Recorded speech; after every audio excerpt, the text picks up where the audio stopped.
Poston will now return to the podium to give his farewell remarks.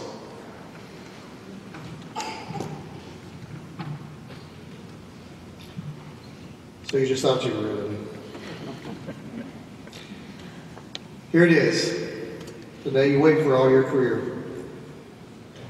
Sometimes hoping it will get here soon, and sometimes hoping it never gets here. And yet, here it is. Time waits for no man.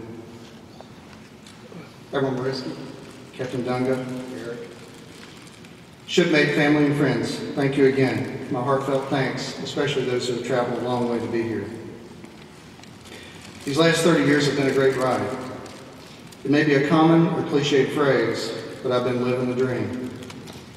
In my case, it's definitely true, but I like to say I'm also living the prayer.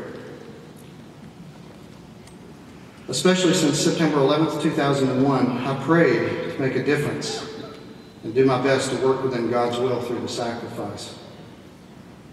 As St. Paul put it in the letter to the Ephesians, we know that all things work for good for those who love God, who are called according to his purpose. So what is his purpose? It's the rub. And yet I think we find our purpose in the miracles of the everyday and the people we meet in this wonderful journey we call life. Please permit me latitude in the weight of this moment to recognize many who have made this journey with me. Father Matt. I met Father Matt Benjamin when he was just Matt on board Camp Victory, Baghdad in 2006. I was immediately impressed with your heart for service and desire to help others. You challenged me to assist in a great need to bring communion to Catholic Third Country Nationals working in difficult situations on base.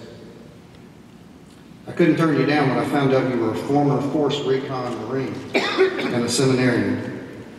I was truly in awe, Father. Later, in sponsoring you for the Chaplain Corps to serve your beloved Marines again, it's an honor that still humbles me. People have no idea how underserved Catholics in the military are, with not enough priest chaplains to go around. In fact, I think I heard you say, Father, 50 Catholic chaplains for the Navy and Marine Corps, the entire Navy and Marine Corps. So I thank you for being willing to serve again. Please join me in applause for his service and the sacrifice of all others like him.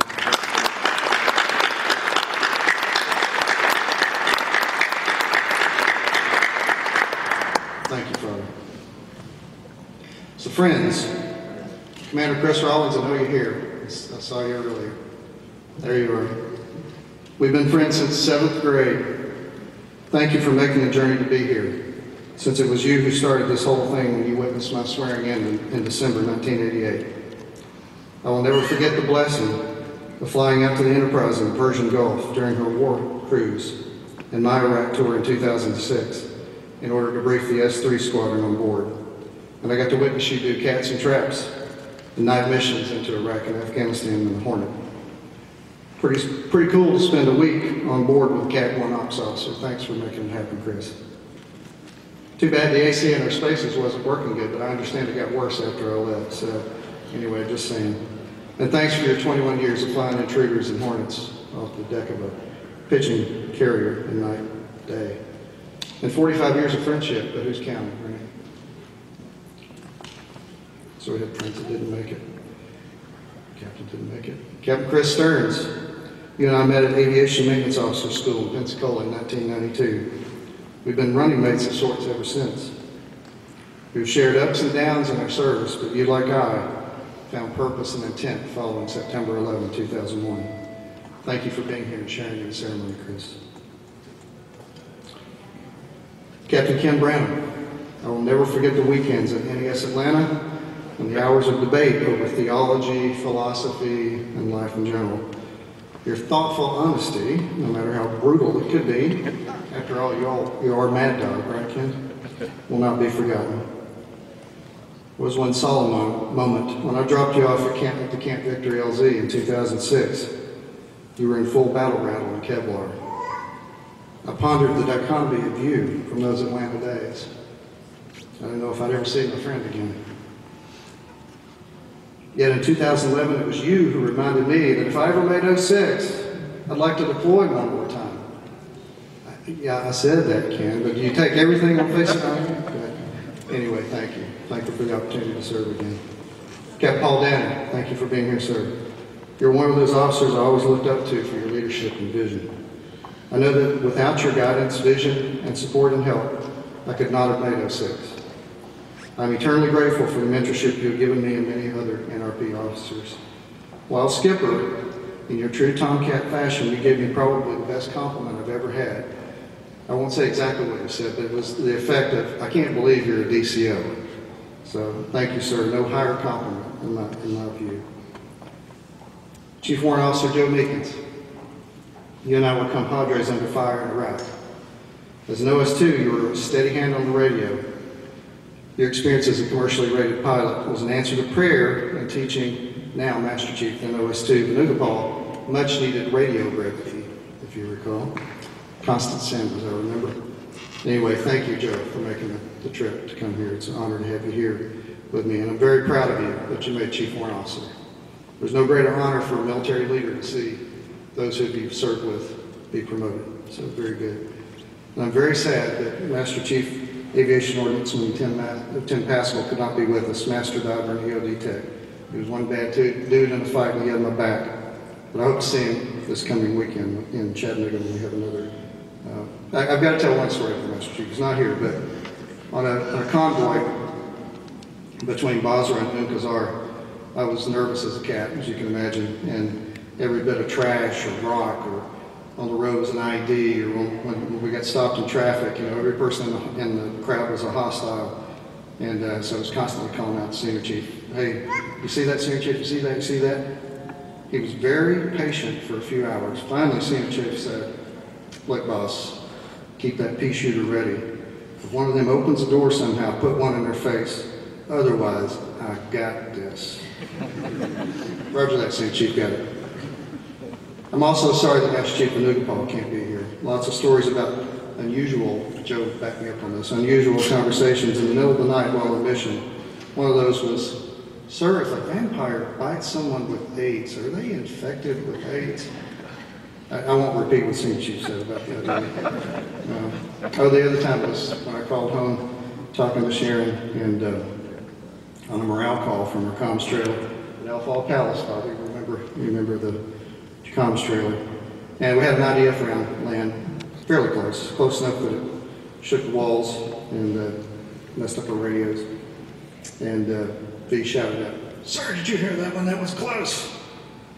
Again, I won't repeat what Senior Chief said, but basically it was, shut up, idiot, he's talking to his wife. Anyway, Sharon remembers that very well too. E2 Buzz. So I saw Don Manning out in the crowd. Hey, Don. The Advanced Development Group, and Chris Bates. Hey, Chris, thanks for being here. We had some great times and we did some good work.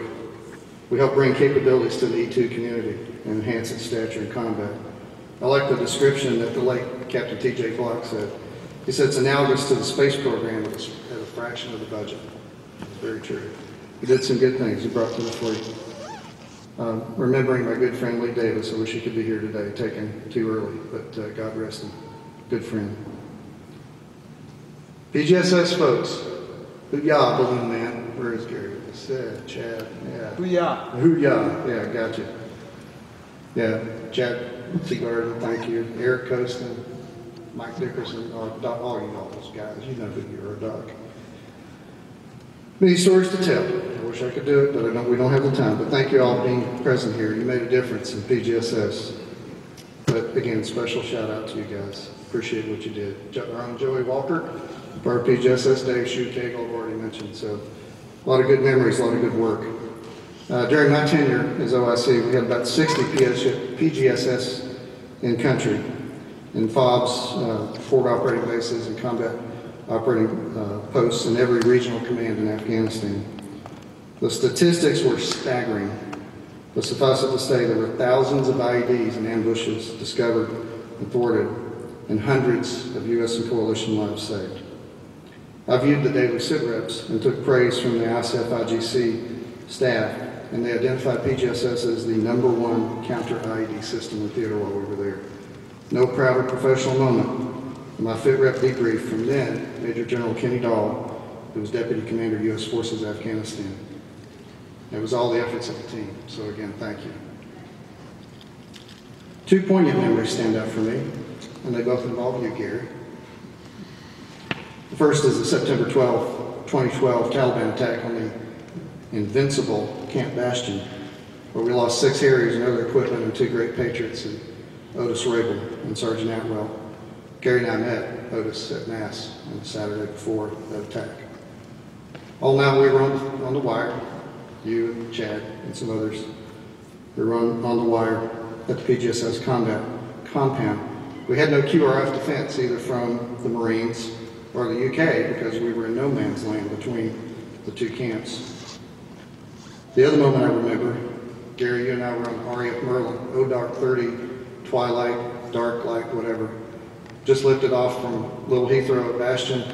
We looked at each other in the very small light, and we were like, how can we be here? And we gave each other a fist bump. That was like, memorable. Great memories.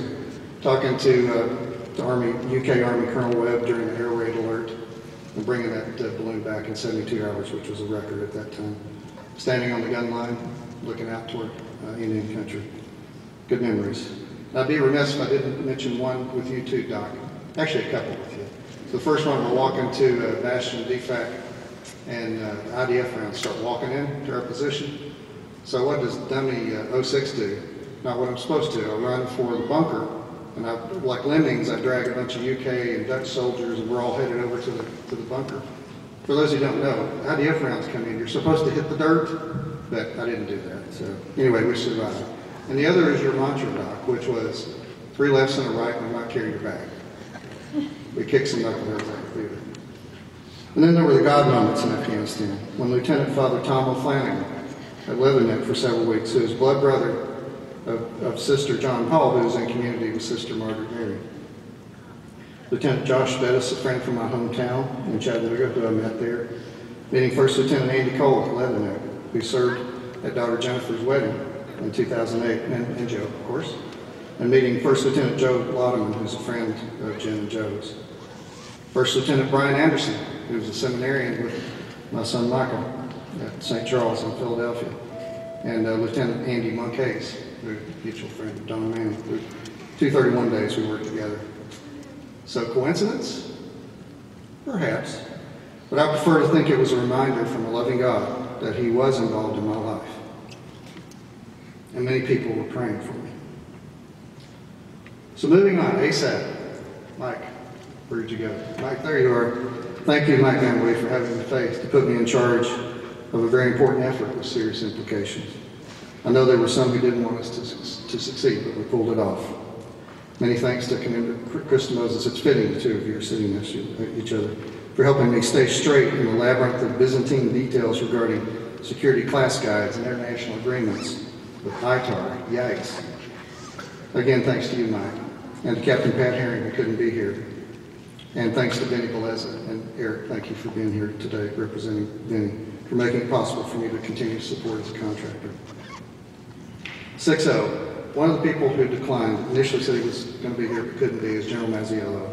And I hate that, but he did give me his coin yesterday, so we'll get a consolation prize. But I'll be ever eternally thankful to General Mazziello for having the faith in me to be the 6-0 B-Code military director, because I had no intermediate or depot level, only had O-level experience. So it was a massive learning curve, and also his chief of staff. So I learned a lot about the Marine Corps, and he gave me the First Legion Merit. So ever honor and a pleasure to serve for him. And Admiral Gahagan, I hate that he's not here. He again, eternal thanks to him for having the faith to set me up as the 411 Mill Director, where I got to meet some good friends, which Joe and James, thank you for being here, and all the other folks in 411, Kelly. But a special thank you to you, CJ. We were a good team, I think. And thank you for the opportunity to, in my next level of my life, be able to teach at the graduate level. Impossible dream, really. I pinch myself and say, I'm teaching for Johns Hopkins? Well. The final adventure I had in my career was a trip in September to Guam to support the PAC Fleet Warfighting Exercise Valiant Shield with Captain Dave, Drago Store, Commander Colin Pappy Boynton, Jeremy, Drifter Deanna, Lieutenant J.G. Rosario, and Gomez. I got to check off, I survived the Cat 1 typhoon off my bucket list, so it was good. And it was my last deployment with Drago. We had deployed together, Drago, to Iraq and Afghanistan. So 2006, and as I recall, CW03, who was in OS1, drove you around in my truck while you were there, picked you up at the LZ so you didn't have to walk. So that was good. And then in 2013, the surreal moment, I walk out of the meth DFAC and literally bump into you, and I'm like, Dave? You're like, Jim? You know what I'm saying? You know, I knew we were in Afghanistan. So anyway, it was great. And we finished off my career with you in Guam and also here this week. So thanks for being here, Dave. Appreciate it. So finally, the Hartsman family. Jen and Joe, what can I say? Except, wow. You guys never cease to amaze me. Jennifer is finishing up her PhD in war studies at King's College, London. All while juggling these 5 little critters you see right here. I have no idea where you get that from. Your energy level must come from Mom. And Captain Joe Mazzari, United States Marine Corps. Decorated for bravery. Proud of you, buddy. In Afghanistan. And it's cool, I was able to fly up to Kajaki where you were when I was in Afghanistan. Joe is now an Antonin Scalia Scholar graduate of George Mason, and he's a practicing JAG in the Marines at Quantico. I don't know what's up next for you guys, but I know it's going to be great, whatever it is. Thank you for giving us 5 wonderful grandchildren and living our faith so well, shared faith so well. Mike, very proud of you, son. After declining a Naval Academy appointment, you spent 6 years discerning a call to the priesthood and graduated magna cum laude on the way. Still wanting to serve, you pursued Navy OCS, though medical problems precluded you being a naval officer. You persevered through your dark night of the soul, and with help of some good friends and God's providence, you're carving out a career as a NAVAIR professional and continuing to expand your horizons with graduate studies. Never stop your desire for excellence. Follow your dream, and God will provide. Sister Margaret Mary, first of all, wow. Thank you for your job with the national anthem. I'll go give you another one.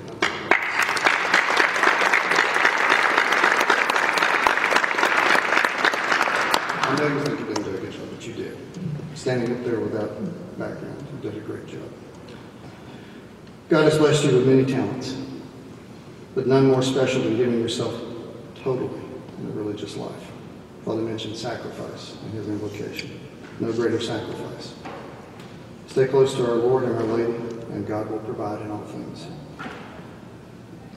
You'll always be my little girl, but I love the spiritual warrior and woman you've grown into. Thank you for inspiring us all and for your constant prayers. Finally, the love of my life. My 34-year-old bride, Sharon. You're the rock and glue of our family, honey. When we walked the aisle in October 1984, neither of us envisioned things unfolding as they have, but it's been an adventure and a true blessing to travel this path sharing it with you. You were always supportive of every harebrained idea that I ever had being on active duty. The first time was in 2002 when I decided to volunteer for 6 months here at PAX. And you said, okay, if that's what you think you should do, I'm all in.